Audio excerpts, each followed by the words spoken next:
Hey everybody, welcome to this month's question of the month. David Keil here, ready to answer your yoga anatomy questions. If you've got one, go to yogaanatomy.com/my question. Submit your question, we'll review it, we'll email you back if we don't understand, and we'll answer it on video at some point. So this month's question of the month comes from Justine Catlin. Since I started doing assisted dropbacks, wheel feels horrible, especially the first two. The pain is actually not in the lower back, but more in the mid-upper back that feels tight and constricted. What would be the anatomical reason, and is there anything I can do to make it feel better, besides hoping it will get better with time? Thanks. Well, I'm not sure when you submitted this question, so this might not even be a problem for you anymore, assuming that time did its work. And there are, of course, a lot of variables. And once again, I'm not seeing you do it. I'm not looking at you do wheel, seeing how you're doing your drop backs, all of that stuff. So it's always hard for me to give you a specific answer to your problem. So I have to speak in generalities on questions like this that are that specific. The good news is it's not pain or pressure in your low back. Typically what happens as you start to open up in back bending, in my mind anyway, the first thing that needs to open is the hip flexors, and particularly quadriceps.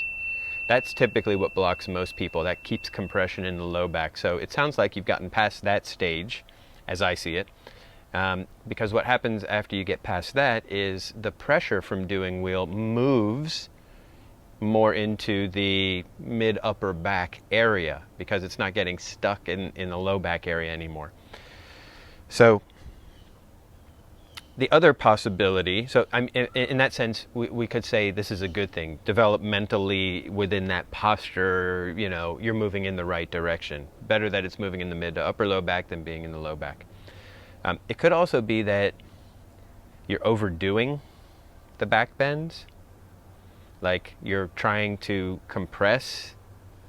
And by compress, I guess I mean engaging the musculature of the back more than you need to, right? Because back bends are a two-sided coin. They're about front opening more than they are about trying to bend your back. I say this all the time in my back bending workshops.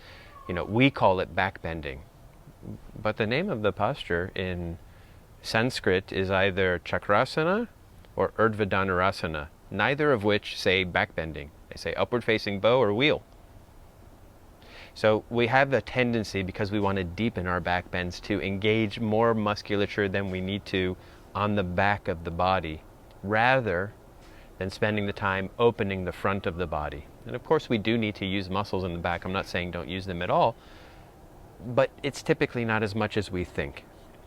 So be mindful of that. It could just be that you're over trying in the middle to upper back when you do your back bends to keep it out of your low back, for instance. That would be a reasonable reason to do it. It might just be too much.